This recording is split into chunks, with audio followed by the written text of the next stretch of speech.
محرم اللہ کا مہینہ ہے، ہجری سال کا پہلا مہینہ، اور یہ حرمت والے مہینوں میں سے سب سے آخری مہینہ ہے، یعنی 3 جو پے در پے مہینے ہیں ان میں سے آخری مہینہ ہے، اور وہ پے در پے مہینے ذوالقعدہ، ذوالحجہ اور محرم ہیں، اور رجب الگ سے ہے۔ مہینوں کی گنتی کے بارے میں سورۃ التوبہ میں اللہ سبحانہ وتعالیٰ ارشاد فرماتے ہیں، بے شک مہینوں کی گنتی اللہ کے نزدیک اللہ کی کتاب میں 12 مہینے ہیں، جس دن اس نے آسمان اور زمین کو پیدا کیا، یعنی اس دن سے اللہ نے 12 مہینے بنائے۔ منہا اربعۃ حرم، ان میں سے 4 حرمت والے ہیں، اور ان مہینوں میں خاص طور پر اپنی جانوں پر ظلم نہ کرو، اس کا حکم دیا گیا۔ صحیح بخاری میں بھی آتا ہے، ابو بکرہ کی روایت ہے کہ نبی صلی اللہ علیہ وسلم نے فرمایا، زمانہ گھومتا ہوا اپنی اصلی حالت پر آ گیا ہے جس دن اللہ نے آسمانوں اور زمینوں کو پیدا کیا تھا، کیونکہ عربوں نے مہینوں کی گنتی میں بہت کچھ تبدیلیاں کر دی تھی، کبھی کسی سال میں مہینہ بڑھا دیا، کبھی گھٹا دیا، تو وقت اپنی اصل پہ نہیں رہا تھا۔ لیکن جس سال نبی صلی اللہ علیہ وسلم نے حج کیا، اس موقع پر یہ فرمایا کہ یہ حج اپنے اصلی صحیح وقت پر اور صحیح تاریخ کے مطابق ہوا ہے۔ فرمایا زمانہ گھومتا ہوا اپنی اصلی حالت پر آ گیا ہے جس دن اللہ نے آسمانوں اور زمینوں کو پیدا کیا تھا۔ سال 12 مہینوں کا ہے، جن میں 4 مہینے حرمت والے ہیں، 3 تو مسلسل ہیں، یعنی ذوالقعدہ، ذوالحجہ اور محرم، اور ایک رجب مضر جو جمادہ اور شعبان کے درمیان میں ہے۔ تو یہ 4 مہینے جو ہیں یہ حرمت والے ہیں، اور ان کی حرمت میں سب سے اہم چیز یہ ہے کہ انسان حرام کاموں سے بچے۔ ویسے تو انسان کو پوری زندگی ہی غلط کاموں سے بچنا چاہیے، لیکن اللہ سبحانہ وتعالیٰ نے ہماری یاد دہانی کے لیے، ہمیں شوق دلانے کے لیے بعض مہینوں کو بعض پر فضیلت بخشی ہے، اور پھر ان میں خاص کام کرنے کو کہا ہے، جیسے رمضان میں روزے رکھنے کا حکم ہے، ذوالحجہ میں حج کرنے کا حکم ہے۔ عربوں کے ہاں رجب میں زیادہ تر عمرہ کیا کرتے تھے، لیکن کوئی خاص اس کی ایسی فضیلت تو نہیں ہے۔ اسی طرح یہ جو 4 حرمت والے مہینے ہیں، ان کا جو خاص حکم ہے وہ یہ کہ ان میں اپنی جانوں پر ظلم نہ کرو۔ اپنی جان پہ ظلم کرنا 2 طرح سے ہوتا ہے، ایک تو یہ کہ انسان گناہ کے کام کرے۔ جن مہینوں میں نیک کام کرنے کا ثواب بڑھ جاتا ہے، ان مہینوں میں گناہ کرنے کی سزا بھی زیادہ ہوتی اور اس کی ممانعت بھی زیادہ ہوتی۔ تو بطور خاص، کیونکہ اگر سال کے یہ 4 مہینے انسان اچھی طرح پریکٹس کرے تو پھر باقی مہینوں میں بھی اللہ کی حرمتوں کو پامال نہیں کرے گا۔ اور دوسرا یہ کہ انسان کسی دوسرے پر بھی ظلم نہ کرے، کیونکہ جب انسان دوسرے پر ظلم کرتا ہے تو وہ دراصل اپنے اوپر کرتا ہے، جیسا کہ انسان دوسرے کے ساتھ احسان کرتا ہے تو وہ دراصل اپنے اوپر کرتا ہے۔ قرآن مجید میں آتا ہے ان احسنتم احسنتم لانفسکم، اگر تم نے نیکی کی، احسان کیا تو اپنی جان پر کیا۔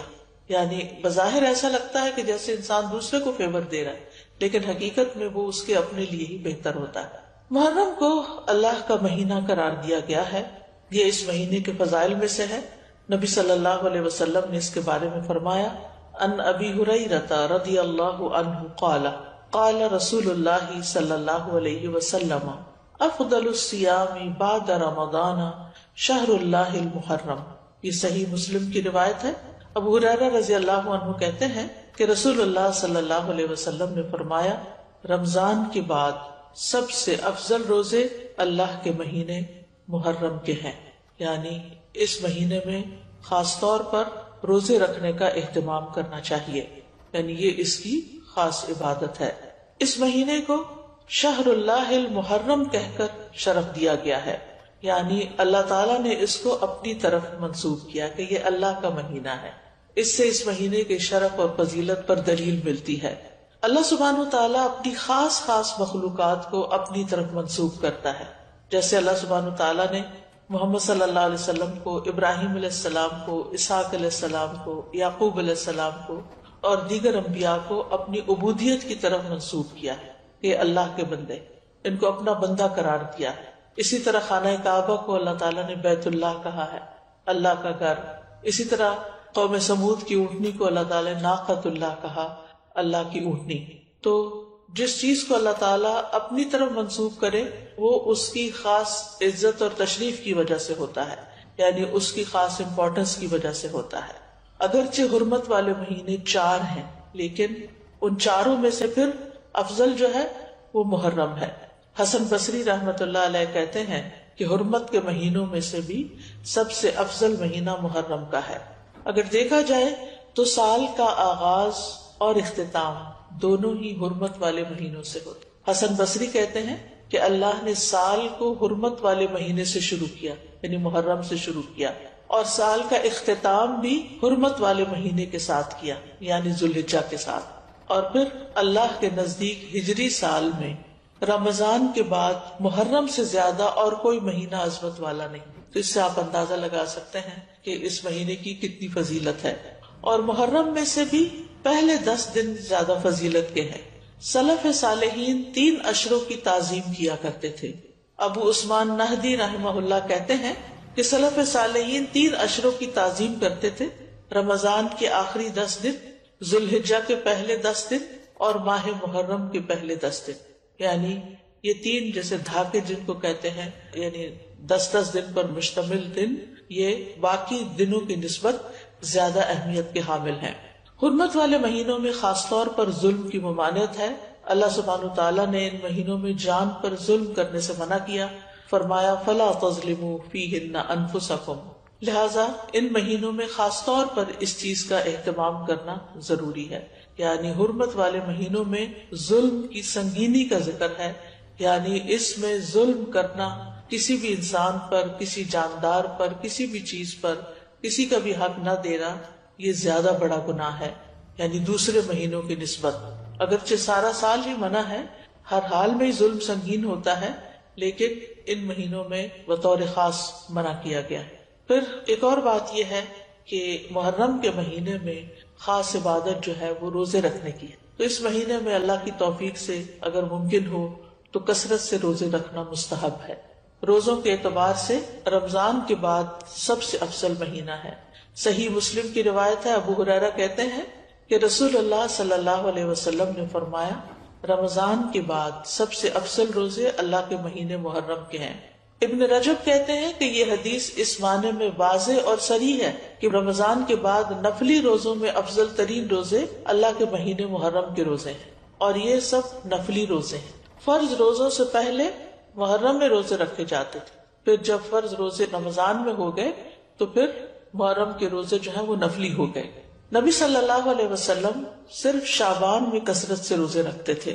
عائشہ رضی اللہ تعالی عنہا روایت کرتی ہیں کہ نبی صلی اللہ علیہ وسلم شعبان کے مہینے سے زیادہ کسی اور مہینے میں نفلی روزے نہیں رکھتے تھے۔ مطلب آپ نے محرم کا سارا مہینہ روزے نہیں رکھے یا شعبان سے زیادہ نہیں رکھے۔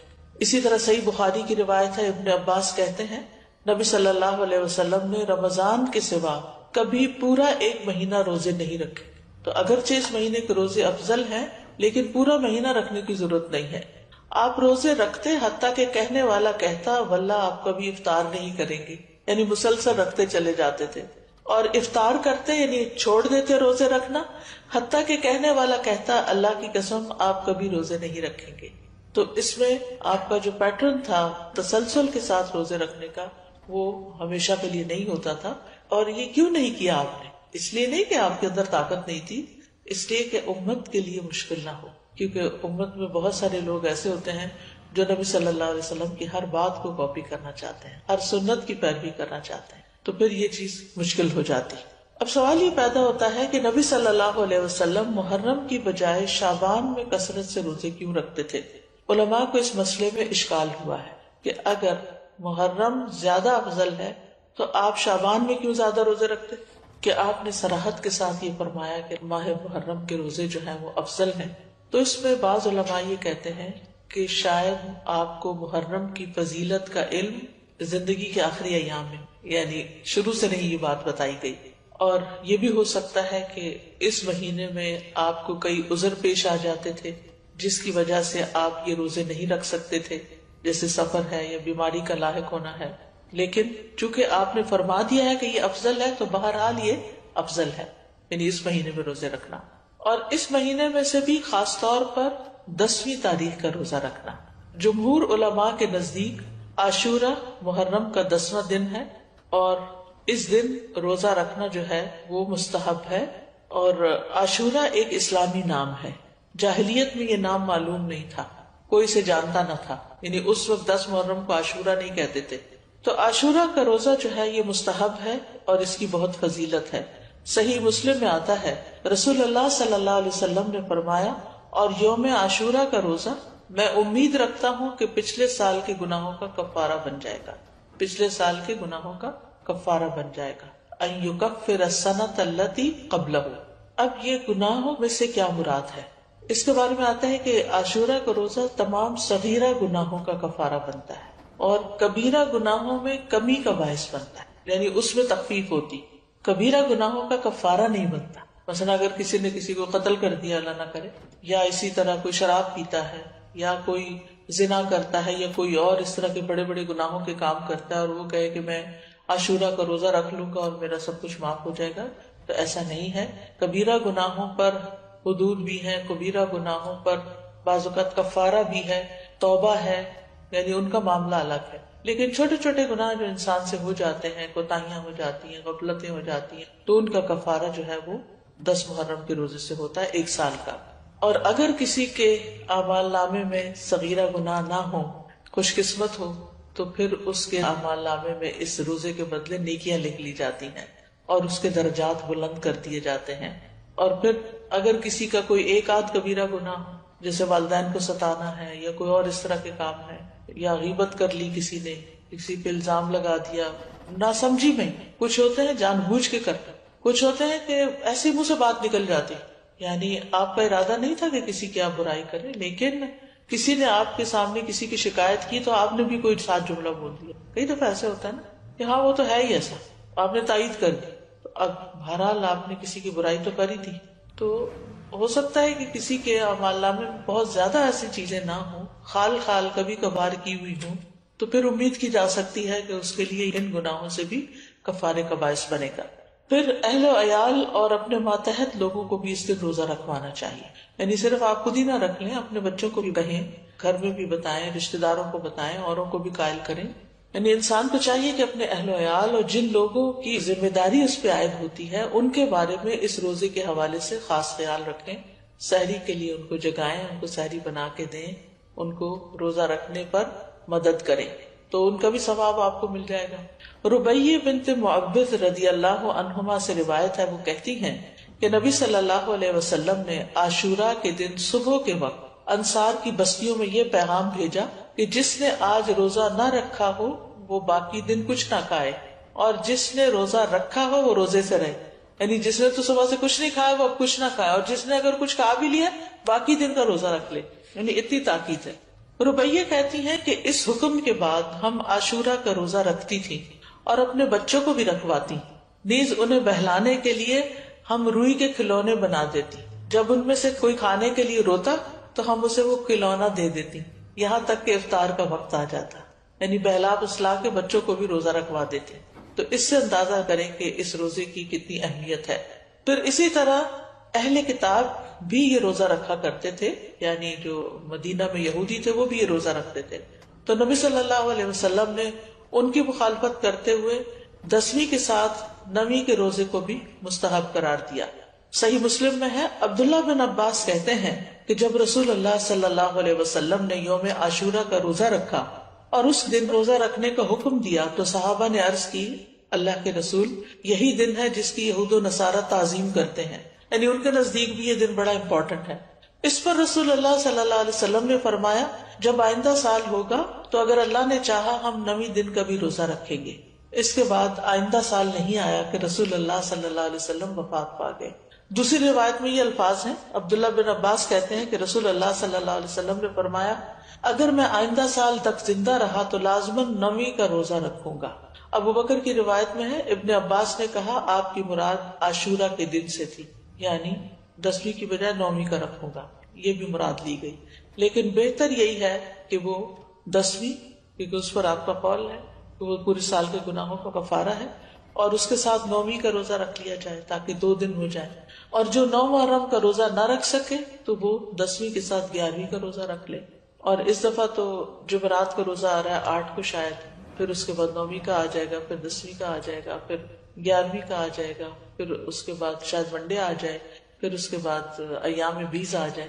تو جمعرات سے جمعرات تک پورا عشرہ ہی افضل بن جاتا ہے. اور اسی طرح چاند کی تاریخ میں غلطی کا اندیشہ ہو تو 3 دن روزہ رکھ لیں، 9، 10، 11 کو رکھ لیں. تو اس بات میں کوئی رکاوٹ نہیں کہ 10ویں تاریخ کے بارے میں احتیاط برتی جائے.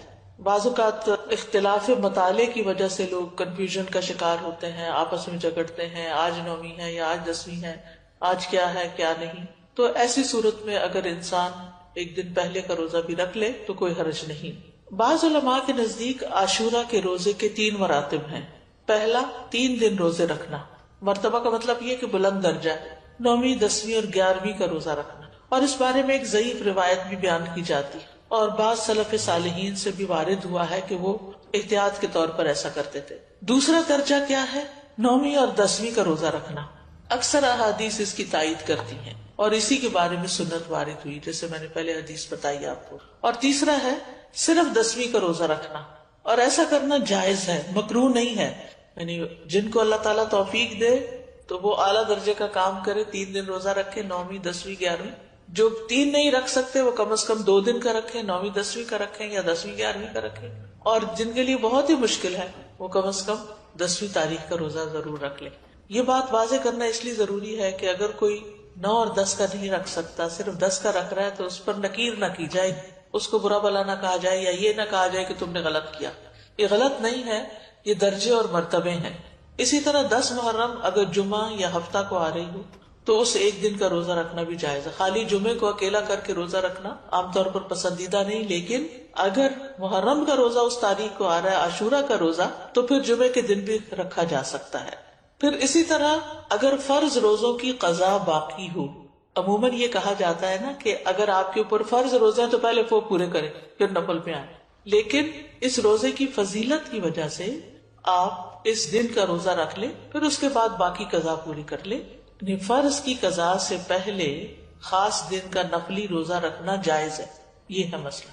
یعنی اگر کسی نے ابھی فرض پورے نہیں کیے تو نفلی سے محروم نہ رہے. یہ روزہ اس لیے رکھنا چاہیے کہ یہ خاص دن کا روزہ ہے، جبکہ رمضان کے روزوں کی قضا کی جو مدت ہے اس میں بہت وسعت ہے، اس کی بریکٹ بڑی ہے. بعض علماء کے نزدیک عاشورہ کے روزے کو فرض کی نیت سے رکھا جا سکتا ہے، یعنی قضا بھی رکھی جا سکتی ہے. یعنی 9ویں 10ویں کا اگر وہ قضا کے اس میں رکھ سکتا ہے، لیکن یہ بعض کی رائے ہے. وہ کہتے کہ قضا صحیح ہوگی اور ساتھ ہی 10ویں تاریخ کو روزہ رکھنے کا ثواب بھی ہو جائے گا.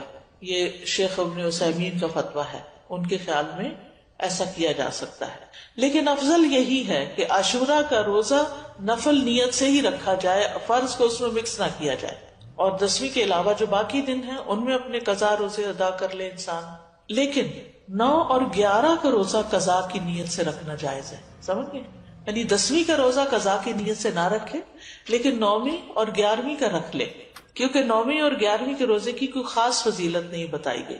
پھر اسی طرح حالت سفر میں اگرچہ روزہ رکھنا منع ہے، لیکن اگر مشقت نہ ہو تو عاشورہ کا روزہ سفر میں بھی رکھا جا سکتا ہے. یعنی اگر آپ ٹریول کر رہے ہیں تو بھی آپ روزہ رکھ سکتے ہیں. لیکن حائضہ اور نفاس والی عورت کے لیے عاشورہ کا روزہ رکھنا منع ہے، جیسے رمضان کے روزے رکھنا منع ہے. رمضان کے روزوں کی قضا ہے لیکن عاشورہ کے روزے کی قضا نہیں ہے. یعنی اگر کسی خاتون سے عاشورہ کا روزہ چھٹ گیا ہے شرعی عذر کی وجہ سے، پیریڈز کی وجہ سے یا نفاس کی وجہ سے، تو ایسی صورت میں اس کو محرم کے کسی اور دن عاشورہ کا روزہ رکھنے کی ضرورت نہیں ہے. محرم کے روزے ویسے ہی افضل ہیں تو وہ روزہ رکھ لے. ابو موسیٰ سے روایت ہے، وہ کہتے ہیں رسول اللہ صلی اللہ علیہ وسلم نے فرمایا، جب آدمی بیمار ہوتا ہے یا سفر کرتا ہے تو وہ جس قدر عبادات بحالت اقامت اور دوران صحت میں کرتا تھا اس کے لیے وہ سب لکھ دی جاتی ہیں. یعنی اگر ایک خاتون ہے ہر سال روزہ رکھتی ہیں عاشورہ کا، لیکن اس سال وہ شرعی عذر کی وجہ سے نہیں رکھ سکتی، تو بعض اوقات پریشان ہونے لگتے ہیں، وہ کمپلینٹ کرنے لگتے ہیں، کیا بنے گا، کیا ہو گیا، یہ کیوں ہو گیا، وہ کیوں ہو گیا. نہیں، یہ تو اللہ کی طرف سے ہے عذر. کوئی بھی خاتون خود اپنے ایام تو نہیں شروع کر سکتی، تو ایک فطری طریقہ ہے، اور اس کو اپنے وقت پر ہی جب اللہ کا حکم ہوتا ہے شروع ہونا ہوتا ہے. تو ایسی صورت میں اس کو یہ تسلی رکھنی چاہیے کہ میں نے صحت کی حالت میں جو روزے رکھے ہیں، انشاءاللہ اگر اس دفعہ میں عذر کی وجہ سے نہیں رکھ سکتی تو اللہ تعالیٰ مجھے اس کا بھی اجر دے دے گا. اس سے ایک بات یہ پتہ چلتی ہے کہ صحت کی حالت میں انسان کو جتنی نیکیاں ہو سکے کر لینی چاہیے تاکہ بیماری کے دنوں میں ان کا اجر لکھا جاتا رہے. یعنی انسان کو صحت کی حالت میں نیکیوں کا حریص ہونا چاہیے، اپنے معمولات بنانے چاہیے. یہ نہیں ہے پیزرلی کبھی کچھ کر لیا کبھی کچھ کر لیا، نہیں.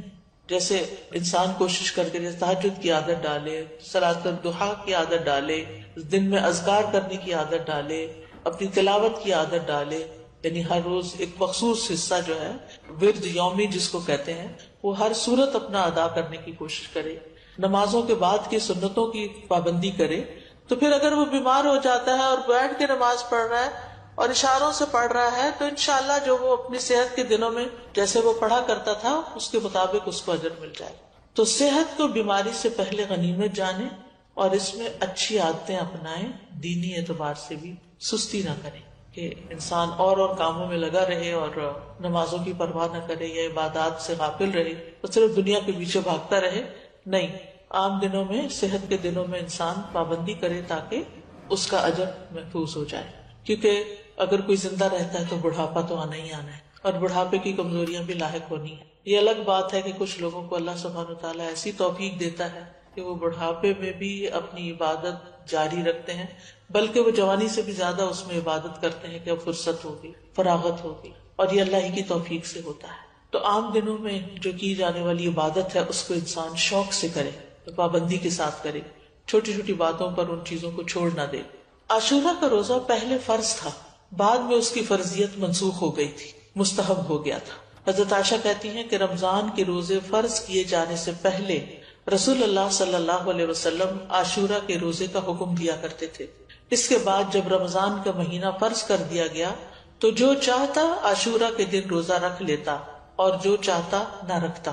نبی صلی اللہ علیہ وسلم نے اس دن کو روزہ رکھنے کو پسند کیا، اسی لیے اس کو مستحب کہا جاتا ہے، پسندیدہ کہا جاتا ہے. معاویہ بن ابی سفیان کہتے ہیں میں نے رسول اللہ صلی اللہ علیہ وسلم سے اس دن کے بارے میں سنا، آپ فرما رہے تھے یہ عاشورہ کا دن ہے، اللہ نے تم پر اس کا روزہ فرض نہیں کیا، میں روزے سے ہوں، تم میں سے جو اس کا روزہ رکھنا پسند کرے وہ روزہ رکھے اور جو روزہ نہ رکھنا چاہے وہ نہ رکھے. یعنی نفلی روزہ ہے، اس لیے اگر کوئی نہیں رکھنا چاہتا تو میں اس کو پابند نہیں کرتا. تو فرض فرض ہے اور نفل نفل ہے. لیکن آپ جانتے ہیں کہ نوافل کے ادا کرنے سے بھی انسان اللہ کی محبت پاتا ہے. پھر ایک اور روایت کے مطابق آپ نے اس دن روزہ رکھنے کے بارے میں لوگوں کو اختیار دیا تھا.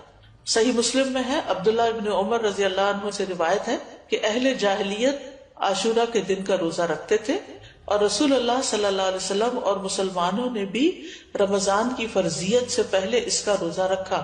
اس کے بعد رمضان فرض کر دیا گیا تو رسول اللہ صلی اللہ علیہ وسلم نے فرمایا عاشورہ بھی اللہ کے دنوں میں سے ایک دن ہے، جو چاہے اس کا روزہ رکھ لے اور جو چاہے چھوڑ دے. لیکن یہ یاد رکھیے کہ عرفہ کا روزہ عاشورہ کے روزے سے افضل ہے. ابھی پچھلے مہینے جو عرفہ کا روزہ رکھا گیا تھا 9 تاریخ کا روزہ، وہ 2 سال کے گناہوں کا کفارہ ہے، جبکہ محرم کا روزہ جو ہے وہ 1 سال کے گناہوں کا کفارہ ہے. اس کی حکمت کے بارے میں کہا جاتا ہے کہ 10ویں محرم کا روزہ موسیٰ علیہ السلام کی طرف منسوب ہے اور عرفہ کا روزہ نبی صلی اللہ علیہ وسلم کی طرف منسوب ہے. جیسا کہ آپ جانتے ہیں کہ موسیٰ علیہ السلام کو اللہ تعالیٰ نے اس دن فرعون سے نجات دی تھی جب وہ سمندر پار کر آئے تھے بنی اسرائیل کے ساتھ، تو اس کے لیے شکرانے کے طور پر بنی اسرائیل اس کا روزہ رکھا کرتے تھے. اور یہ ہماری شریعت کے خصائص میں سے ہے کہ نبی صلی اللہ علیہ وسلم کی طرف جو چیز منسوب ہو آپ کی برکت کی وجہ سے اس کا اجر زیادہ کر دیا جاتا ہے. ویسے بھی اس امت کے اجر باقی امتوں کے مقابلے میں زیادہ ہے. اسی طرح کچھ اور وجوہات بھی بتائی گئی ہیں اور یہ کہا جاتا ہے کہ عرفہ کا دن جو ہے وہ حرمت کے مہینوں میں سے درمیانی مہینے میں، اس سے پہلے بھی حرمت والا مہینہ ہے، اس کے بعد بھی. یہ ایک رائے ہے. ایک قول یہ ہے کہ 10ویں محرم کو اللہ نے موسیٰ علیہ السلام پر اپنی نعمت کو مکمل کیا، انہیں ان کے دشمن سے نجات دی، اور عرفہ کے دن اللہ نے اپنے رسول محمد صلی اللہ علیہ وسلم پر رسالت مکمل کر کے ان پہ انعام فرمایا. الیوم اکملت لکم دینکم واتممت علیکم نعمتی ورضیت لکم الاسلام دینا. اور دین میں حاصل ہونے والی مکمل نعمت جسم میں حاصل ہونے والی مکمل نعمت سے زیادہ افضل ہے. یعنی بنی اسرائیل کو نعمت ملی تھی جسمانی آزادی کی، جو فرعون نے ان کو غلام بنا رکھا تھا، اور محمد صلی اللہ علیہ وسلم کی امت کو کامل دین ملا اس سے. تو دین جو ہے وہ جسم سے افضل ہے. دینی نعمتیں، روحانی نعمتیں جسمانی نعمتوں سے افضل ہوتی ہیں، لیکن ہم عام طور پر جسمانی نعمتوں کے حصول کے لیے زیادہ کوشش بھی کرتے ہیں اور زیادہ ایکسپرٹیز حاصل کرتے ہیں. پھر اسی طرح اس مہینے کے روزے ہوں یا عرفہ کا روزہ ہو یا رمضان کا روزہ ہو، روزوں کے اپنے جسمانی اور نفسیاتی فوائد ہیں اور بعض اوقات انسان کی عقل سے باہر ہے. کوشش ہمیں یہی کرنی چاہیے کہ کوئی مہینہ ایسا نہ گزرے کہ جس میں ہم کم از کم ایک روزہ نہ رکھیں یا 3 دن کے روزے نہ رکھیں، کیونکہ ہر مہینے میں 3 دن کے روزے جو ہیں وہ سینے کا وحر دور کرتے ہیں. عمرو بن شرحبیل سے سنن نسائی کی روایت ہے، نبی صلی اللہ علیہ وسلم سے کہا گیا کہ ایک آدمی ہمیشہ روزے رکھتا ہے. آپ نے فرمایا کاش وہ کبھی کھانا نہ کھاتا اور مر جاتا. یعنی پسند نہیں کیا نا آپ نے اس بات. لوگوں نے عرض کیا 2/3 دنوں کے روزے کیسے ہیں؟ 2/3 یعنی ایک مہینے کا 2/3. آپ نے فرمایا یہ بھی بہت زیادہ ہے. انہوں نے کہا نصف دنوں کے. آپ نے فرمایا یہ بھی زیادہ ہے. 2/3 نے 20 دن روزے اور 1/3 10 دن کے روزے. پھر فرمایا میں تمہیں وہ روزے نہ بتاؤں جو سینے کا کینہ دل کے مفاسد دور کرنے کے لیے کافی ہیں. ہر ماہ میں 3 دن کے روزے. تو ہر ماہ میں 3 دن کے روزے ایام 20 کے روزے ہو سکتے ہیں، یا آپ سوموار جمعرات میں سے کوئی ہر ہفتے ایک کر کے، ویسے تو 4 ہفتے بنتے لیکن 3 ہفتے لے لیجئے اور ایک روزہ ان دنوں میں سے کسی دن رکھ لیجئے. ہر مہینے کے 3 روزوں کا جو اجر ہے وہ بہت زیادہ ہے. زمانے بھر کے روزوں کا اجر لکھا جاتا ہے، یعنی ایک روزہ 10 کے برابر ہے. 10 دن یعنی مہینے میں 3 اشرے ہوتے ہیں، تو آپ نے 3 روزے رکھے تو وہ 3 اشروں کے برابر ہو گئے. تو سارا سال آپ ایسا کر رہے ہیں تو گویا آپ پوری زندگی روزے سے ہی ہیں. پھر یہ کہ نفس سے شیطان کے وسوسے کو ختم کرا ہے. سبحان اللہ. روزہ جو ہے یہ باہر دور کرتا ہے. یہ جو وسوسے ہمیں ستاتے ہیں نا، بعض اوقات نعوذ باللہ اللہ تعالیٰ کے بارے میں کوئی ایسی بات ذہن میں ڈال دیتا ہے، کوئی رسول اللہ صلی اللہ علیہ وسلم کے بارے میں، دین کے بارے میں، قرآن کے بارے میں، انسانوں کے بارے میں. شیطان کا تو کام ہی وسوسے ڈالنا ہے. من شر الوسواس الخناس الذی یوسوس فی صدور الناس من الجنۃ والناس. تو روزہ رکھنے سے شیطان کے وسوسوں سے نجات ملتی ہے. شیطان جسم میں خون کی طرح دوڑتا ہے، تو جب ہم زیادہ کھاتے پیتے ہیں، ہماری سرکولیشن زیادہ ہوتی ہے تو اس کی بھی ایکٹیویٹی زیادہ ہوتی ہے. اور جب ہم روزہ رکھتے ہیں تو وہ رگیں تنگ ہوتی ہیں اور شیطان کو تنگی ہوتی ہے تو وہ اپنا کام بہتر طور پہ نہیں کر سکتا. پھر اسی طرح یہ بھی آتا ہے کہ یہ روزے دار کے دل کو کینے، بغض سے اور عداوت سے پاک کر دیتے ہیں. بعض اوقات انسان اپنے آپ سے ہی پریشان اور تنگ ہوتا ہے کہ کچھ لوگوں کے بارے میں اس کے دل میں جو غصہ یا غضب ہوتا ہے وہ نکلتا نہیں. اسی ہفتے ہم نے سورۃ محمد میں اللہ یخرج اللہ اضغانکم ضغن کی بات پڑھی اور ضغن کی تعریف بھی پڑھی کہ ایسی نفرت جو انسان دل سے نہ نکال سکے، یعنی وہ دل کے اندر رہے. کسی انسان نے کبھی زندگی میں آپ سے کوئی زیادتی کر لی، انسان ہونے کے ناطے زیادہ ہی زیادتی کر لی، اب وہ آپ کو کبھی بھولتی نہیں اور آپ بار بار اپنے آپ کو یہ یاد دلاتے ہیں میں تو اس کو کبھی بھول نہیں سکتی، اس کو میں نہیں بھول سکتی، یہ تو میرے حافظے سے جاتا ہی. اچھا پھر کیا ہوتا ہے؟ بیٹھے بیٹھے بھی اگر آپ کو وہ دکھ یاد آئے تو آپ رونا شروع کر دیتے اور آپ پریشان ہوتے ہیں. تو ایسے سارے بوجھ اتار دینے چاہیے دل سے، یعنی بجائے اس کے کہ انسان ان کو پالے اور غمگین رہے اور پریشان رہے، ہلکا پھلکا رہے. لیکن یہ اتنا آسان نہیں ہے. اس میں ایک تو یہ ہے کہ انسان اپنے آپ کو پازیٹیو اسٹروکس دے کہ میں نے معاف کر دیا، میں معاف کر دوں گی، میں اپنے دل سے نکال دوں گی، مجھے اس سے کچھ لینا دینا نہیں، مجھے اس کا بدلہ نہیں لینا، میں اس کو معاف کر رہی ہوں، اللہ مجھے معاف کر دے، میں اپنے دل سے نکال رہی ہوں. یعنی باقاعدہ پھر وہ امیج بنتے ہیں کہ نکال دیا نکال دیا نکال دیا. اور اس میں روزے آپ کو مدد دیں گے کہ آپ ان مصیبتوں سے باہر نکلیں. پھر یہ روزے دل کو نرم کرتے ہیں، سختی ختم کرتے ہیں، پریشانی اور کدورت کو دور کرتے ہیں، سینے کو خوشی سے بھر دیتے ہیں. یعنی انسان کے جسم کے اندر کچھ ہارمونز ایسے پروڈیوس ہوتے ہیں کہ جو اس کی تکلیف کو دور کرتے ہیں، نہ صرف جسمانی بلکہ اس کے ساتھ ساتھ پریشانی بھی دور ہوتی ہے. دل کے غم اور رنجیدہ ہونے کا مؤثر علاج ہے. یعنی جس کا دل اکثر غمگین رہتا ہو، اٹھتے بیٹھتے کبھی کسی کی یاد ستائے، کبھی کسی کا رویہ ستائے، تو اس کو یہ پریکٹس شروع کرنی چاہیے، یعنی روزے رکھنے چاہیے. اب تو بہت سی اس پہ تحقیقات بھی ہو چکی ہیں کہ بہت سے جسمانی امراض کے لیے، فزیکل ایلمنٹس کے علاج کے لیے روزے جو ہیں یہ بہت فائدہ دیتے ہیں. خاص طور پر 3 روزے مہینے کے جو ہیں سینے کا وحر دور کرتے ہیں. وسوسہ، کینہ، عداوت، غصہ، کڑنا، جلنا، دل کی سختی، کدورت، یہ ساری چیزیں رفع دفع ہو جاتی ہیں ان روزوں کی برکت سے. امام سیوطی جو ہیں وہ نسائی کی شرح میں وحر الصدر جو ہے اس کے بارے میں کہتے ہیں کہ النہایہ ایک لغت کی کتاب ہے، اس کے مصنف کہتے ہیں یعنی یہ کینے اور وسوسے سے باہر ہوتا ہے. ایک قول ہے یہ کینہ اور غصہ ہوتا ہے، ایک قول ہے کہ اس سے مراد عداوت ہے، ایک قول ہے اس سے مراد شدید ترین غصہ ہے. سندھی کہتے ہیں یہ روزے ان کیفیات کو ختم کر دیتے ہیں، یعنی وسوسوں وغیرہ کو ختم کر دیتے ہیں، قدورتوں اور سختیوں کو ختم کر دیتے ہیں. لیکن روزہ اللہ کی خوشنودی کے لیے رکھنا چاہیے، اس نیت سے نہیں رکھنا چاہیے کہ میرے سینے کا کینہ دور ہو جائے. یہ یاد رکھیے، عبادت ساری کی ساری اللہ کی رضا کے لیے ہونی چاہیے، ثواب حاصل کرنے کی نیت سے ہونی چاہیے. یعنی جو روزہ رکھنا چاہتا ہے اس کے لیے ضروری ہے کہ وہ خالص اللہ کی رضا اور ثواب طلب کرنے کی نیت سے روزہ رکھے. جو صرف بیماریوں کی شفا کے لیے روزہ رکھے گا یا وہر دور کرنے کے لیے روزہ رکھے گا تو وہ قبولیت کی شرط کو کھو دے گا، کیونکہ جو کام اللہ کے لیے نہ ہو وہ فائدہ نہیں دیتا. تو بہرحال 10ویں محرم کے دن کی ہم بات کر رہے تھے اور روزے کی بات کر رہے تھے.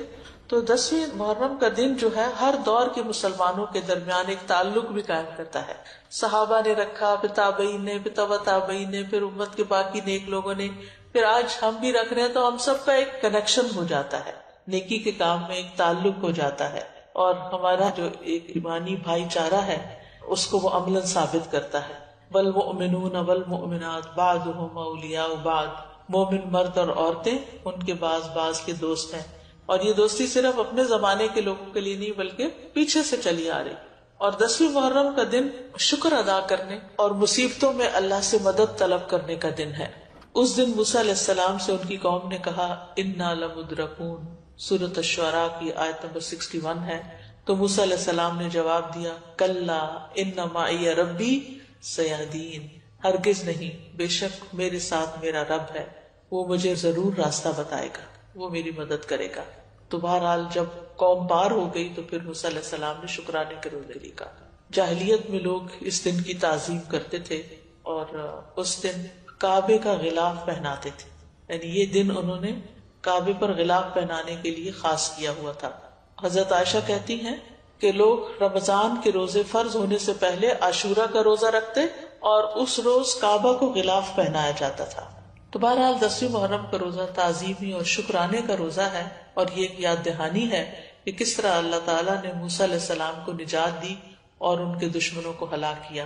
اور یہ اس بات کی بھی یاد دہانی ہے کہ اللہ تعالیٰ کس طرح مومنوں کی مدد کرتا ہے اور مومنوں کے دشمنوں کو غارت کر دیتا ہے. اس مہینے میں کچھ بدعات وغیرہ بھی رائج ہیں، اور کچھ لوگوں نے اس مہینے کو حضرت حسین رضی اللہ تعالیٰ عنہ کے ساتھ خاص کر دیا ان کی شہادت کے واقعے سے. ان کی شہادت تو بعد بھی ہوئی، اور یہ جتنی باتیں میں نے آپ کو بتائی ہیں یہ ان سے پہلے کی ہی ہمارے دین میں موجود ہیں. تو ہمیں یہ دیکھنا چاہیے کہ شہادت جو ہے وہ حضرت عمر کی بھی ہوئی ہے، حضرت عثمان کی بھی ہوئی ہے، حضرت علی کی بھی ہوئی، حضرت حسین رضی اللہ عنہ کی بھی ہوئی ہے، ان کے گھر والوں کی بھی ہوئی ہے، اور بھی امت میں بہت سے لوگوں کی ہوئی. جنگ بدر میں کچھ لوگ شہید ہوئے، جنگ احد میں بہت سے لوگ شہید ہوئے. تو شہادت تو ایک بہت اعلیٰ درجے کا مقام ہے، اور جو اللہ تعالیٰ کے پاس شہید ہو کر پہنچتے ہیں یستبشرون بنعمت من اللہ، وہ اللہ کی نعمتیں جو ان کو وہاں ملتی ہیں ان پر خوش ہوتے ہیں. تو اس لیے ہمیں ان کے لیے دعا کرنی چاہیے، لیکن دین میں ایسے کام نہیں کرنے چاہیے جو نبی صلی اللہ علیہ وسلم نے نہیں کیے، بلکہ ان سے منع بھی کیا. آپ صلی اللہ علیہ وسلم نے فرمایا وہ شخص ہم میں سے نہیں جو اپنے رخسار پیٹے، کپڑے پھاڑے اور جاہلیت کی باتوں کی طرح باتیں کرے. مومن مصیبت کے وقت صبر کرتا ہے، اجر کی نیت رکھتا ہے، تقدیر پہ راضی رہتا ہے.